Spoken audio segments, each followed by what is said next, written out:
What is a really inappropriate question you would like an answer to?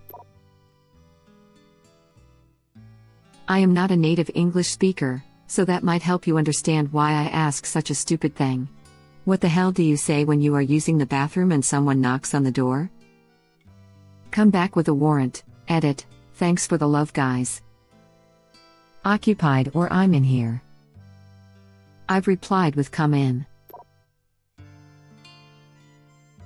How much TP do you use? I realize it differs depending on what has come out. But I feel like I use a lot compared to others. I've always wondered, like, do deaf people have a voice in their head?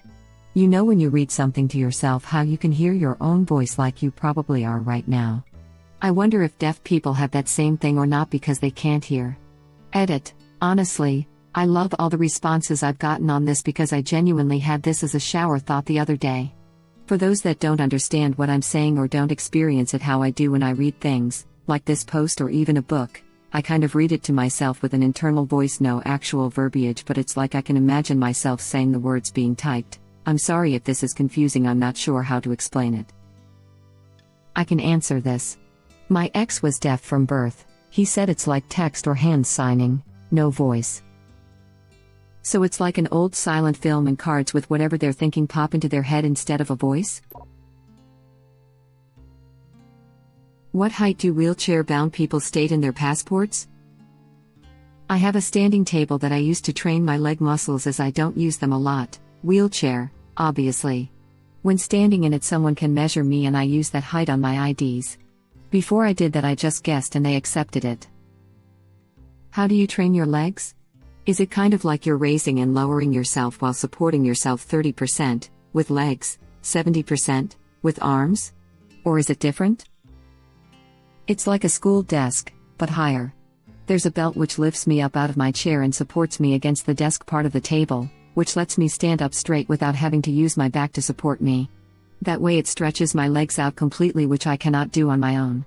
I also wear braces whilst standing so my calves get stretched even further. I worked with a few disabled adults that all had their standing heights. Easily can be measured horizontally when laying down. Then that would be their length.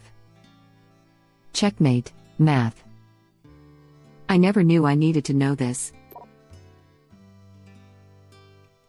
When multiple ladies go to the bathroom together, is there a code of conduct as to what can and can't be discussed or done, like no deuces tour bus rules? There are actually fewer rules about what can be discussed in the bathroom than in public. Also, you will never find anyone more supportive, kind, encouraging, and selfless than drunk girls in a bathroom. We're talking total strangers here. They will hold your hair while you puke, tell you how much they love your outfit, how much they love you, that you're way too good for that butthole, etc. My ex-boyfriend humiliated me in front of a huge group of his friends, and of course, I went to the bathroom and cried. A girl in these little white booties stood there and talked to me for like 20 minutes and then wriggled under the door and hugged me, gave me her cell phone so I could call a ride, and literally helped me run out of the bar. I will never forget White Booties Girl, she really gave me faith that night. Edit. Thank you for the award. Edit. Wow, this is literally my most upvoted comment. Thanks for the support, everyone. And thank you for the awards. White Booties Girl is awesome. Yes. This girl bonding in the bathroom is wonderful and makes you have hope for the human race. Drunk girls in the ladies' room are a damn treasure and must be protected at all costs. They are the purest, sweetest hype women ever, and I miss encountering them. I hate 2020 for stealing my hype girls from me. When blind people trip, do they see things? I'm so dumb. I read this as tripping and falling and was like, obviously they can't see when they trip. You're not the only one. I seriously thought they were talking about the life flashing before your eyes sensation. And then I thought, do blind people trip more or less often than people who can see? If you weren't blind all the time, like if you went blind later in your life, you might have visual hallucinations on, for example, LSD. If you were blind from the start, then no, just the other senses hallucinate. In the movie mid-90s, One of the white kids asks the black kid if black people have to wear sunscreen. The black kid says that is the stupidest question he has ever heard and everyone laughs. But he never answered, and I'm here wondering if black people need to or how bad they get it if they don't. Edit. Roughly 70% of responses I have received say yes, black people absolutely need to wear sunscreen. Melanin has very little SPF and dark-skinned people will quickly burn just as easily as light-skinned people. The other 30% say, I'm black and I never wear sunscreen, no biggie. Yes, they do. And that is why when we get skin cancer, we get bad. Do flamboyant homosexual and more reserved homosexual groups view each other differently? Do they judge each other? The true answer is yes. In my experience, even the tops judge the bottoms, the flaming gay guys get judged by the masculine, etc. Gay people are humans, we all judge. I have always wondered if the people that wait for marriage to have sex think it was worth the hype. My wife didn't at first after we got hitched. She liked the intimacy, but didn't really care for sex itself. Turns out, she'd never had an orgasm. Not even on her own. It took a bit to figure out how to get it right, but I'll never forget what she said. Wow, is that what it's like for you every time? Got a whole more enthusiastic after that. Some do, some don't, just like with everything else. I knew a married couple who did that, and they claimed it was awesome and worth it to wait, but that's just them. I'm sure some of them don't perform it right because they don't know anything and get disappointed. Or maybe they used all that time to learn tips and stuff so they were actually good at it. Laughing out loud. How do people with no arms wipe their ass? I'm guessing someone helps them, because if they have no arms, how did they remove pants and underwear? I've seen people just use a hook on the wall to remove their pants and put them on again. You've seen this. r/TLP just film, Reddit link.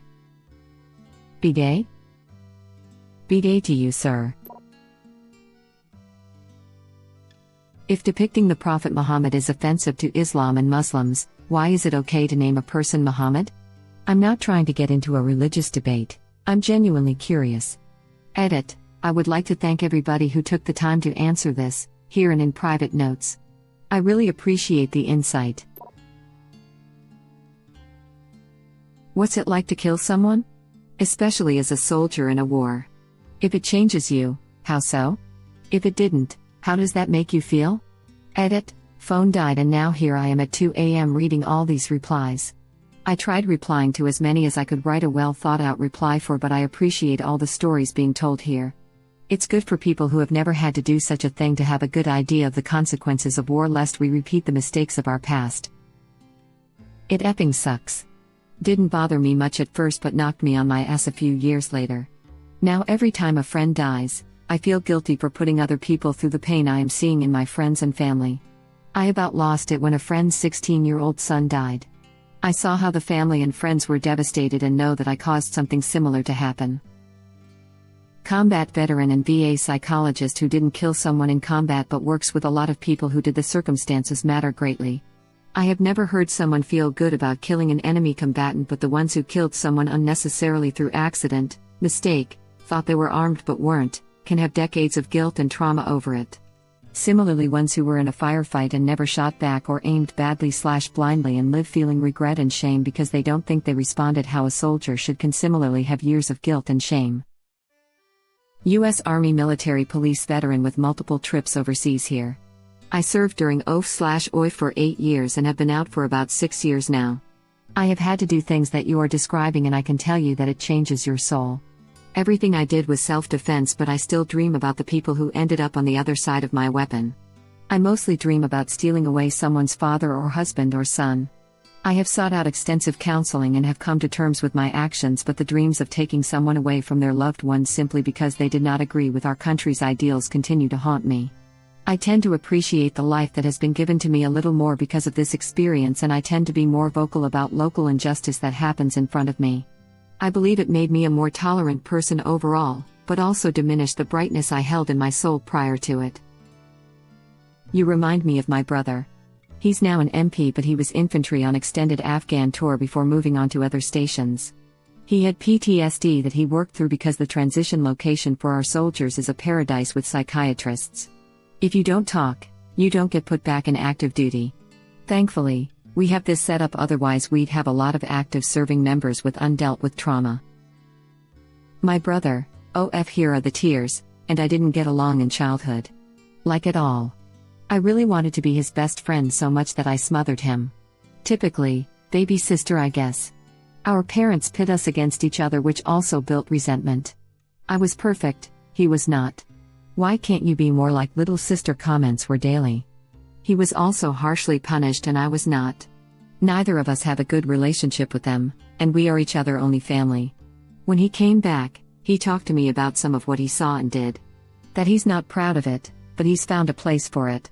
The hardest part has been finding a place for survivor's guilt. His sergeant changed my brother's placement with his friend. His friend stepped on an eye because of this decision made. The one place my brother found for this entire trauma was to appreciate the life he has. That was his job now, to not waste it. He said that he was ready to forge a relationship with me if I was still willing to. That was a decade ago now. He is my best and the person I am closest to. I'm about third war buddy, his wife than me. Lol. He helped me when I first became a single mom, which he never would have before, and I am the godmother to his kids, which I think is the biggest shocker that shows how much he values me now. I'm going to go call my bro and tell him I love him now. A friend of mine was in Sierra Leone during the early 90s, he was 20-something at the time. It's not something he has talked about a lot, and until a few years ago, I only knew he had been there, and that the experience had been hard on him. He tends to go drinking for longer or shorter periods, and then sobers up for months or even years, and then he falls back into the bottle. One time a few years ago when he was somewhat deep in the cups, he started talking about his time there. Tears were flowing down his face the entire time. One day they had been ambushed or attacked in some way, where he had ended up shooting a young man in the face, shortly after the skirmish ended. He had stood over the man he had killed, and his mates had congratulated him on his first kill, patting him on the back and telling what an awesome shot it had been, and so on and so forth. And he was just devastated. When he retold the story, he often came back to variants of even if it was an us or them situation, there was nothing cool or awesome about it, only terrible. I killed the man, and I see his face every time I try to sleep. He quickly after came back home and tried getting a life, has been working on a farm and is a forester/logger on and off ever since when he's sober. Have never heard him or anyone tell about him raising his voice or hand at anyone. Edit, I'm a guy. Period. How much blood are we talking about? For how many days?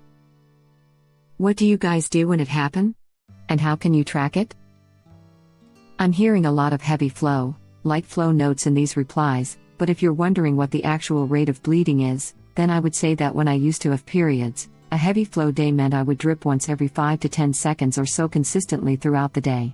Super light flow days could mean I didn't even notice it until I used the restroom and wiped myself. You would see the blood on TP, but there were no drips. The length varies by person, but for me it was typically 1 light day, 2 to 3 heavy days, and then 2 to 3 light days again. When it's regular, the period will start every 28 days after the previous period start date, not from the end date. So you're bleeding 1/4 of the time for decades. Fun. Also, period blood isn't like normal blood. It's often brown, chunky, and smells like death. I actually did meant for the rate, and wondered why I got no answer to that. So thank you. Also, it's not the egg that causes the bleeding, it is the uterus lining shedding. Think of the uterus as a bed with many layers of blankets. I realize no one actually answered the how much blood question. So, I use a period cup, which holds about 20 milliliters. On a heavy day, it fills up about 3 to 4 times a day. This is usually just one day of my period. Most days it fills up once or twice. This is going to get gross and detailed. It's not just liquid, though, there's a lot of goo in there as well, and for me it gets gunkier as it goes on. I'm in my 30s and I'm on BC. So I have a general idea of when it's going to happen, plus I use a couple apps, so for example I generally start every 4th Monday, though it can be a couple days before or after. I usually just stick in my cup when I see any kind of spotting or anything. My periods are usually 3 to 5 days, though sometimes I'll have spotting, Basically just a couple drops or a bit of gunk, for a day or two before. What I do depends. Again, my periods are pretty well managed, so usually it's nothing. Sometimes it's a bit of cramps, usually not too bad, but if they are, I just pop a painkiller. More often, I'll be like, oh, it's the Wednesday before my period, so I'm kind of bitchy today, sorry world. When you get a girlfriend, ask her what she wants you to do. Equally likely is she'll be like, OMG, I'm super craving margaritas. And then maybe you should get some margaritas. Good questions. In case folks want to post more such questions or want to see responses for similar questions, head over to our /too-afraid to ask Reddit link. Also, our /NawStupidQuestions Reddit link. I don't know if it's exactly inappropriate, but I've been ashamed to say it basically. Anyways, how do you flirt? What even is it? Can you give me an example? This might seem like a stupid question, but to me I've never ever attempted to flirt, but sometimes it seems like I am flirting, I just don't ever realize it until after. I just don't get it, but I should sooner rather than later.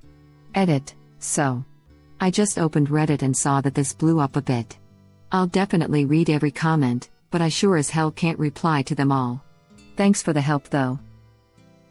This isn't a stupid question.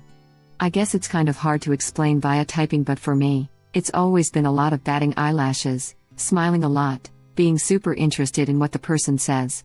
Little compliments throughout the conversation, maybe light teasing. I don't know, honestly, it's never something I really concisely thought about, it was more just in reaction to the person I'd be talking to. Sorry it's not more helpful, but it's really not a dumb question. This is how I flirt. It is hard to articulate in a text, but basically just really channeling my feminine side, I'm a woman, and enjoying myself. Pretty much putting my best face/persona out there while being silly and playful with the conversation. There's a line between flirting and making a pass. And really confident people tend to dance around it. I once had a girl at a party sit real close and chat with me, and at one point, she said, "Girl, you're pretty quiet. Cat got your tongue." Me, oh, sorry, I'm not the best at party chat. Girl, you nervous? Where did the cat run off? Me, hopefully not too far. Girl, did he run off to grab some condoms? I was floored by her boldness. Wow, she really settled on the cat thing. Thank you for watching. Please subscribe to be the first to know about Red Rabbit Reader's new videos. If you like our videos, please like them on YouTube and share them with your friends. We welcome your comments below. Press to start another of our videos.